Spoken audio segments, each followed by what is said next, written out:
ورحمة الله وبركاته. الحمد لله الذي وحده، والصلاة والسلام على سيدنا محمد من لا نبي بعده، وعلى آله سفينة النجاة، وأصحابه نجوم الهدى، ومن تبعهم بإحسان إلى يوم النهار. أما بعد، قال الله سبحانه وتعالى في كلامه المجيد والبرهان الرشيد: أعوذ بالله من الشيطان الرجيم، بسم الله الرحمن الرحيم. ولله على الناس حج البيت من استطاع إليه سبيلا. قال النبي صلى الله عليه وآله وسلم: الحج مرة. آمنت بالله ورسوله صدق الله مولانا العظيم. قال الله سبحانه وتعالى في كلامه المجيد في شأن عظمة حبيبه الكريم مخبرا وآمرا تعظيما وتكريما: إن الله وملائكته يصلون على النبي يا أيها الذين آمنوا صلوا عليه وسلموا تسليما. اللهم صل على سيدنا ومولانا محمد وبارك وسلم صلاة وسلاما دائما أبدا عليك يا رسول الله صلی اللہ تعالی علیہ وآلہ وسلم. حاضرین و سامعین اکرام، ذی القعدہ کا مہینہ جو ابھی چل رہا ہے ان قریب ختم ہونے والا ہے. پھر اس کے بعد میں ذی الحجہ کا مہینہ تشریف لائے گا، اس کی آمد رہے گی. ذی الحجہ کا مطلب یہ کہ حج کرنے والا مہینہ، جو مہینہ فکس ہے اس مہینے میں جو دن فکس ہیں حج کرنے کے لیے، جو حج کا طواف کیا جاتا ہے، پھر طواف زیارت کے لیے 3 دن جو مختص ہیں، وہ اسی لیے اس کو ذی الحجہ کہا جاتا ہے، حج کرنے کا مہینہ. بڑے خوش نصیب وہ لوگ ہیں جو حج کرتے ہیں، حاجی بنتے ہیں. اللہ تبارک و تعالیٰ کو اس قابل بناتا ہے کہ وہ حج کر لیتے ہیں، حاجی بن جاتے ہیں. جو لوگ حج کرنے کے لیے جاتے ہیں ان کے یعنی کہ خوشی کی لہر ان کے دل میں دوڑنے لگتی ہے، اور خوشی کے آنسو ان کے نکلنے لگتے ہیں. اور جو ان کے اپنے ہیں، احبا ہیں، اقربا ہیں، رشتہ دار ہیں، اعزاء ہیں، ان کو ودا کرتے وقت ان کی آنکھوں سے بھی آنسو جاری ہو جاتے ہیں کہ ہمارا فلاں جو ہے حج کو جا رہا ہے. پھر وہاں پر پہنچنے کے بعد اللہ رب العالمین کی بارگاہ میں، حرم مقدس میں، کعبۃ اللہ شریف میں پہنچ کر اپنی محبتوں کا اظہار اللہ کا وہ بندہ کرتا ہے جو حج کرنے کی نیت سے گیا ہوا. بڑی تمنائیں، مرادیں اس کے دل میں ہوتی ہے کہ رسول اللہ صلی اللہ علیہ وسلم کی بارگاہ میں جائے. مدینہ المنورہ میں جاتا ہے تو وہاں پر اپنا عاشقانہ پہلو آقا علیہ السلام کی بارگاہ میں عرض کرتا ہے. سنہری جالیوں کے پاس کھڑے ہو کر آقا صلی اللہ علیہ وآلہ وسلم اور سیدنا ابو بکر صدیق رضی اللہ تعالیٰ عنہ، سیدنا عمر بن خطاب رضی اللہ تعالیٰ عنہ کی بارگاہ میں سلام عقیدت پیش کرتا ہے. ناظرین و سامعین اکرام، اللہ رب العالمین نے قرآن کریم میں ارشاد فرمایا: وَلِلَّهِ عَلَى النَّاسِ حِجُّ الْبَيْتِ مَنِ اسْتَطَاعَ إِلَيْهِ سَبِيلًا. یہ اللہ تبارک و تعالیٰ کو جو یہ حکم ہے اس میں عمومیت ہے، مطلق حکم ہے اللہ تبارک و تعالیٰ کا، کسی کے لیے خاص نہیں. یہاں پر جو لفظ ہے مَنِ اسْتَطَاعَ إِلَيْهِ سَبِيلًا، اس سے آپ کو پتہ چل جائے گا کہ کیونکہ گمان کرنے والے، سوچنے والے یہ سوچ سکتے ہیں، شک کرنے والوں نے اس پر شک کیا، اعتراض کرنے والوں نے اعتراض کیا، معترضین جو ہوتے ہیں کہ بھئی یہ ہو سکتا ہے کہ یہ حج جو ہے مکہ مدینہ میں رہنے والے کے لیے ہوگا، وہاں کے لوگ کر لیں گے، قریب ہوگا، لیکن جو دور کے لوگ ہیں کہاں کہاں سے آئیں گے، ہزاروں کلومیٹر یعنی کہ وہ طے کر کے آئیں گے، سفر ان کے لیے نہیں ہوگا، قریب قریب کے لیے لوگوں کے لیے ہوگا. لیکن اللہ تبارک و تعالیٰ کی حکمت دیکھیں. اللہ رب العالمین نے فرمایا: وَلِلَّهِ عَلَى النَّاسِ حِجُّ الْبَيْتِ مَنِ اسْتَطَاعَ إِلَيْهِ سَبِيلًا. لوگوں پر لازم ہے، فرض ہے کہ اللہ کے گھر کا حج کرے جو اس راستے کی طرف جانے کی استطاعت رکھتا ہے. استطاعت یہاں پر ہر اعتبار سے ہے. ایک تو پیسہ، مال، دولت، پیسہ آپ کے پاس ہے، آپ کے اوپر اب حج فرض ہو گیا، آپ کو جانا لازم ہے. اور ایک استطاعت آپ کی صحت کی ہوتی. پیسہ تو ہے، مال تو بہت ہے آپ کے پاس، لیکن صحت آپ کی اس بات کی اجازت نہیں دیتی کہ آپ جا سکیں. لیکن حج بدل کی بھی ایک صورت ہے، آپ اپنی بجائے کسی اور کو بھی بھیج سکتے ہیں. لیکن सारी जिंदगी में कम से कम एक मरतबा कंपलसरी जब आप इस्तिताअत मंद हो जाते हैं तो आक़ा अलैहिस्सलाम फरमाते हैं हज मररतन, सारी जिंदगी में कम से कम एक मरतबा हज करना ये हर एक मुसलमान पर फर्ज है। वलिल्लाहि अलन नासि हज्जुल बैति मन इस्तताअ इलैहि सबीला, लोगों पर अल्लाह के घर का हज करना लाजिम है, फर्ज है, जो उस रास्ते की तरफ जाने की इस्तिताअत रखते हैं। एक दौर था, वो ज़माने थे जब लोग हज़ारों किलोमीटर का सफ़र तय करके ऊँटों पर, खच्चरों पर, घोड़ों पर सफ़र करके जाते थे। बाद सहाबा तो ऐसे भी, इमाम हसन रज़ी अल्लाह तआला अन्हु की बात ले लीजिए, नवासे रसूल सल्लल्लाहु अलैहि वसल्लम की कई हज उन्होंने रिवायतों में मिलता है कि 55 हज आप जो है पैदल चल के किए थे, कई किलोमीटर सफ़र तय किया, और भी सहाबा ऐसा जिक्र मिलता है। अब एक वो हमारे बुजुर्गाने दीन थे, हमारे सहाबा औलिया, जो कभी कभी पैदल जाके भी सफ़र करके जो है हज कर लेते थे। आजकल का तो दौर ऐसा है, पैदल जा रहे सफ़र करके तो पब्लिसिटी हो रही है, उसमें दिखावा, शो हो रहा है, और इन्फ्लुएंसर बन रहे हैं कुछ लोग, ऐड दे रहे हैं, बुर्कों का ऐड हो रहा है, कोई यानी कोई अलग अलग चीज़ें पहनकर, यानी कि हज को पैदल जाएं। हमारे जो असलाफ जाते थे, अगर पैदल जा रहे तो कानो कान किसी को खबर नहीं होती थी, यानी उसमें दिखावा, रियाकारी नहीं होती। फिर ऐसे हज का कुछ मतलब ही नहीं होता जिसमें आपका दिखावा पाया जाए। तो हर किसी पैदल जाने वाले की वाहवाही नहीं करना। वो लोग जो दिखावा करते हैं, सोशल मीडिया, आजकल का ज़माना, डिजिटल ज़माना, सोशल मीडिया का ज़माना, दिखाने के लिए, रियाकारी करने के लिए, कोई सा भी अमल रियाकारी, दिखावा करने से कबूल नहीं होता। मज़ीद में गुफ्तगू करते जाऊँ, ये तो अल्लाह ताला की हज की फ़र्ज़ियत अल्लाह ताला के हुक्म ने बता दी कि हर एक मुसलमान पर हज फ़र्ज़ कर दिया गया। हज है क्या? कि अल्लाह ताला की इताअत है, अल्लाह ताला की फरमाबरदारी है, उसकी बारगाह में हाजिर होना है, हाजिर होकर लब्बैक अल्लाहुम्मा लब्बैक कहना है। ये है हज का मतलब। अब इसकी फ़जीलतें क्या है? क्योंकि बहुत सारे लोग सोचते हैं कि भाई इसकी फ़जीलत तो कुछ होनी चाहिए। फ़जीलत क्या है इसकी, कि जिससे हमको पता चले कि हज ज़रूरी है, करना चाहिए, इसका बेनिफिट ये मिलता है, इसका फ़ायदा ये मिलता है, इसलिए हज हमको करना चाहिए। बहुत सारे लोग जानते हैं, लेकिन ज़माना जैसे बदल रहा है तो इल्म की कमी होती जा रही है। हम हज क्यों करें, क्यों लाजिम है, क्यों ज़रूरी है हमारे ऊपर? तो मैं आपके सामने अर्ज़ कर देता हूँ। हदीस पाक में मुत्तफ़क़ुन अलैह हदीस है, बुखारी मुस्लिम दोनों में हदीस पाक बयान की गई कि हज की फ़जीलत क्या है। अन अबी हुरैरा रज़ियल्लाहु अन्हु क़ाल क़ाल रसूलुल्लाह सल्लल्लाहु अलैहि वसल्लम मन हज्ज हाज़ल बैत, जो इस घर का हज करता है, यानी हमारे नबी सल्लल्लाहु अलैहि वसल्लम काबे की तरफ इशारा करके फरमाइए, काबतुल्लाह, इसका जो हज करता है, फलम यरफुस वलम यफसुक, और हज करने के बाद कोई गंदा काम नहीं करता, गालम गलौज नहीं करता, लोगों से बिला वजह लड़ता झगड़ता नहीं, गाली नहीं देता, गंदी बातें नहीं निकालता, अपने मुंह से किसी की ग़ीबत नहीं करता, चुगलखोरी नहीं करता, नाजायज़ ताल्लुकात नहीं बनाता, हराम खोरी नहीं करता। रजा कमा वलदतहु उम्मुहु, तो वो काबे से हज करके ऐसे निकलेगा जिस दिन उसकी माँ ने उसको जन्म दिया। यानी कि एक छोटा बच्चा है, मासूम बच्चा, उससे कोई गुनाह हो सकता, अगर वो बच्चा मर गया तो क्या कहेंगे, वो बच्चा जन्नती है वो, क्योंकि उसके पास कोई गुनाह नहीं है, वो गुनाहों से मासूम है, बिल्कुल छोटा बच्चा। तो जिस तरह एक छोटा बच्चा जो अपनी माँ के पेट से अभी पैदा हुआ, अगर वो मर गया तो जन्नती, वो गुनाहों से पाक, ऐसे ही हाजी की उम्र कितनी भी क्यों ना हो, वो हज करके जब आ जाता है तो एक छोटे बच्चे की तरह वो गुनाहों से पाक हो जाता है।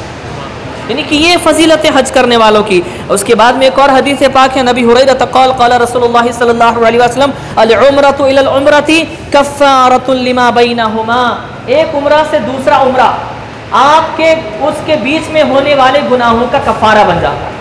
ये छोटे गुनाह जो आपसे सरजद हो जाते हैं, गुनाह सगीरा, अब आप कब उम्रा करेंगे कि अपनी ज़िंदगी में एक बार तो कर ली, अल्लाह ताला शायद इतनी दौलत आपको, इतनी इस्तिताअत दे दिया था, आप कर लिए एक उम्रा, अब कब करेंगे वो अल्लाह तबारक व तआला बेहतर जाने, लेकिन आपकी गुनाहों का ज़िंदगी में वो एक उम्रा कफ़ारा बनता रहेगा। उसके बाद में वल हज्जुल मबरूरु लैसा लहु जज़ाउन इल्लल जन्ना, लेकिन हज मकबूल वो है, उसका बदला जन्नत के सिवा कुछ और नहीं है। यानी कि जो हाजी है, हज करके आए, सीधा जन्नत उसके लिए। हज मबरूर का मतलब हज मकबूल, हज मकबूल मतलब एक बात याद रख लीजिए आप, कई सारे लोगों का हज कबूल नहीं होता, इस बात की गारंटी नहीं है कि 100% लोगों का हज कबूल होगा, 100% हज कबूल हो जाएगा, नहीं। कई सारे लोगों के हज उनकी खुद की गलती की वजह से कबूल नहीं होता, उनकी खुद की गलतियों की वजह से उनका हज कबूल नहीं होता। मज़ीद आप देखें, यानी कि क्या फ़ज़ाइल हैं जो हाजी हैं, जो हज करने जाते हैं, जो उम्रा करने जाते हैं अल्लाह की बारगाह में, उनकी फ़जीलत देखें हम। अन अबी हुरैरा क़ाल क़ाल रसूलुल्लाह सल्लल्लाहु अलैहि वसल्लम अल हुज्जाज वल उम्मारु वफ़दुल्लाह, उम्रा करने वाला और हज करने वाले ये अल्लाह के मेहमान हैं, गेस्ट हैं, अल्लाह के गेस्ट हैं अल्लाह की बारगाह में, या उम्रा करने के लिए गए हो या हज करने के लिए गए, वो कौन है? वो अल्लाह के मेहमान हैं। हमारे घर में अगर मेहमान आते हैं तो हम बोलते हैं हमारे लिए एक फजीलत है ये कि हमारे घर में मेहमान है, क्योंकि मेहमान आना ये बरकत लेके आने का माना में है, बरकतें रहमतें लेकर आते मेहमान के कदम हमारे पास। तो ये इसका जिक्र हदीसों में मौजूद है, ऐसे ही नहीं है। लेकिन अल्लाह के मेहमान कोई बन रहे हैं, कितनी बड़ी बात है, अल्लाह के घर में अल्लाह के मेहमान बने हुए। अब मेहमान बन गए, ये एक फजीलत हो गई कि अल्लाह के घर में गए मेहमान बन गए। अब मजीद फजीलत क्या है? इज़ा दऊहु अजाबहुम, वो अल्लाह का मेहमान, हाजी, उम्रा करने वाला, उम्मार, हुज्जा, जो अल्लाह की बारगाह में है, काबतुल्लाह शरीफ में है, वो जो भी दुआ करते हैं अल्लाह उनकी दुआ को फौरन कबूल कर लेता है। ज़रा बराबर भी तरद्दुद नहीं होता, अल्लाह ताला फ़ौरन उनकी दुआओं को कबूल कर लेता है। वनिस्तग़फ़रूहु गफ़र लहुम, अगर वो अल्लाह से मग़फ़िरत चाहते हैं तो उनकी मग़फ़िरत कर दी जाती है। ऐसा नहीं कि हाजी सिर्फ अपने लिए दुआ करेगा, मग़फ़िरत करेगा तो कबूल होगी, नहीं। अगर हाजी किसी और के लिए दुआ करता है उसके लिए भी अल्लाह उसके हक़ में दुआ कबूल कर लेता है, और किसी की मग़फ़िरत की हाजी दुआ कर देता है तो अल्लाह हाजी की दुआ को कबूल करके उस फलां बंदे की भी मग़फ़िरत फरमा देता है। यानी हाजी की ज़बान में अल्लाह रब्बुल आलमीन वो तासीर पैदा फरमा देता है। नाज़रीन व सामीन इकराम, अब मैं मज़ीद हजर असवद की तरफ बढ़ता हूँ, क्योंकि फ़जीलतें बहुत सारी हैं, बेशुमार फ़ज़ाइल है, हदीसें मैं पढ़ता चले जाऊँगा तो कई जुमा इसमें चले जाएंगे। तो अब हजर असवद के ताल्लुक़ से मैं आपके सामने अर्ज़ करता हूँ। पहले फ़जीलत सुन लीजिए, तो फिर इसके बाद में मैं अर्ज़ करता हूँ कि इसकी हकीकत क्या है। हजर असवद, ब्लैक स्टोन जो काबतुल्लाह शरीफ में है ना, ये असल में ब्लैक था, ये काला था, या कुछ और रंग था इसका?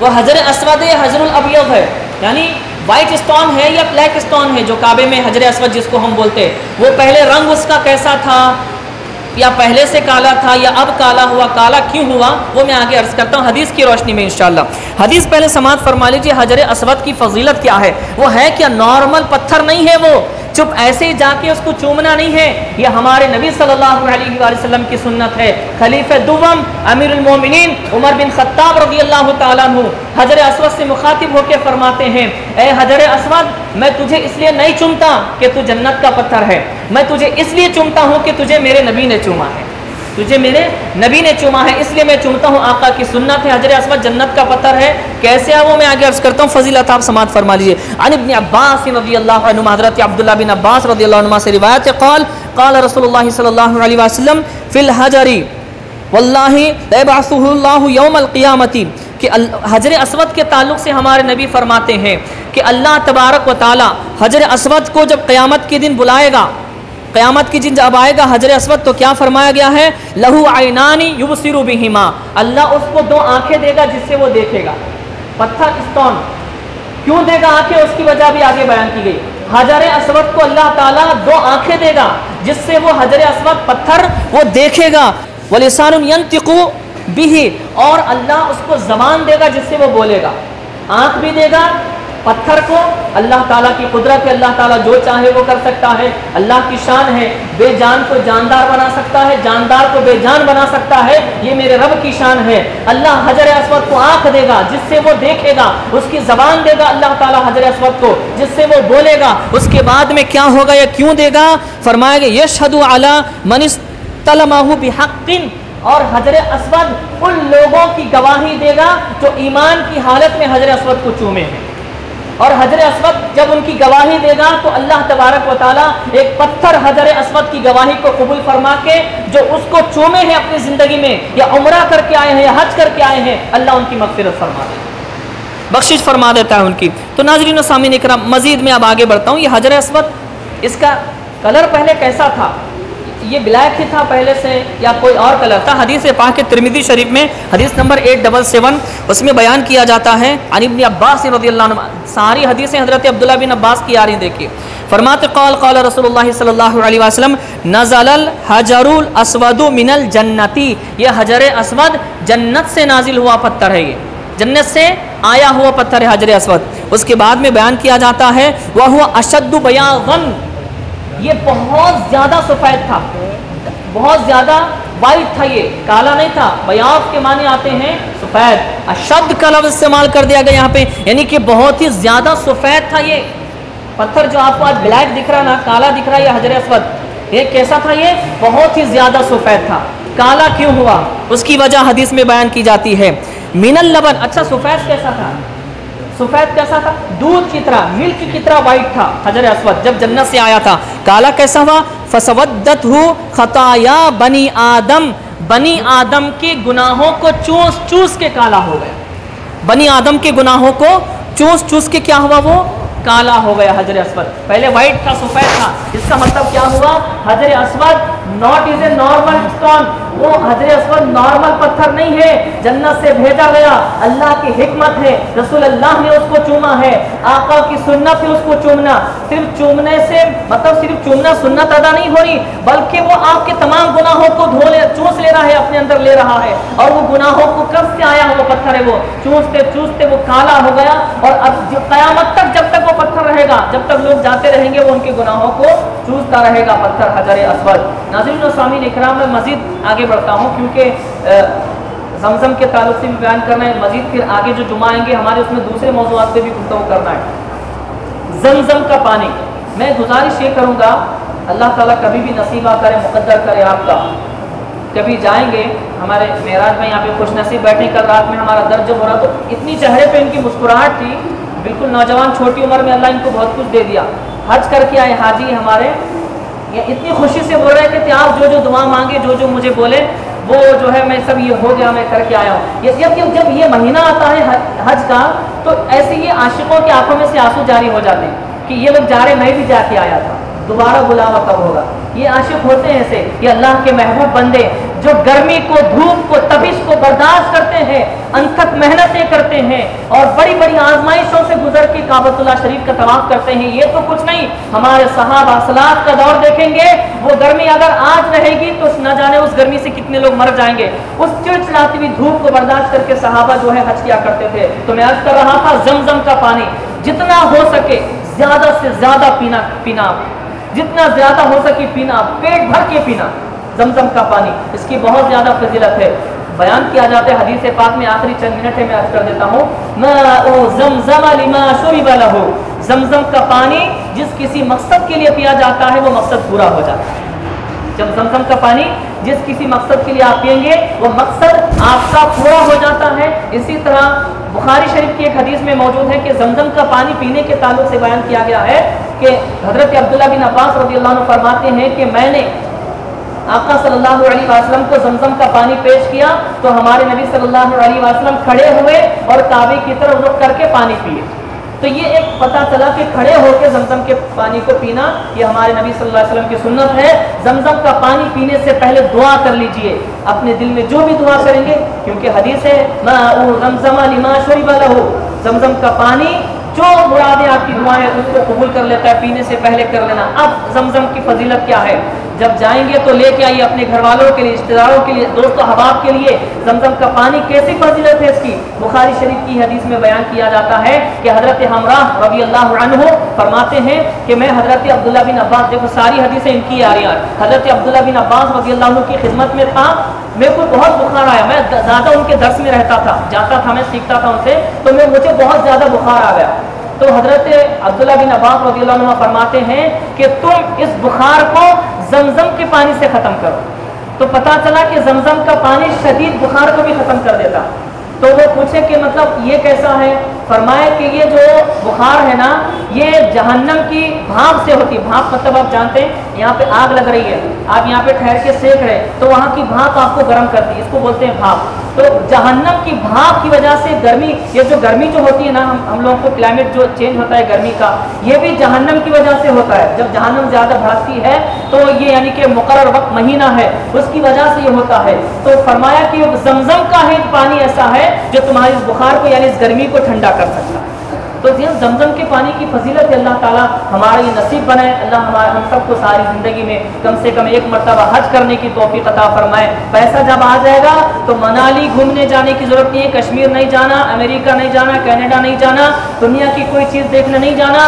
اگر اللہ پیسہ اتنا دیا تو حج کرو، اگر اتنا نہیں دیا، اتنا دیا عمرہ کر سکتے تو عمرہ کرو۔ سب سے پہلے سفر کرو اللہ تبارک و تعالیٰ کی بارگاہ میں جانے کی، سب سے پہلا سفر کرو رسول اللہ کی بارگاہ میں جانے کی، اس کے بعد اب دنیا گھومیے۔ سیرو فی الارض بھی اللہ کا حکم ہے، زمین میں گھومو، سیر کرو، لیکن سب سے پہلے اللہ کی بارگاہ میں حاضری دو۔ اللہ رب العالمین کی بارگاہ میں دعا ہے کہ مولا ہم سب کو عمل کی توفیق عطا فرمائے۔ آمین ثم آمین، وآخر دعوانا ان الحمد للہ۔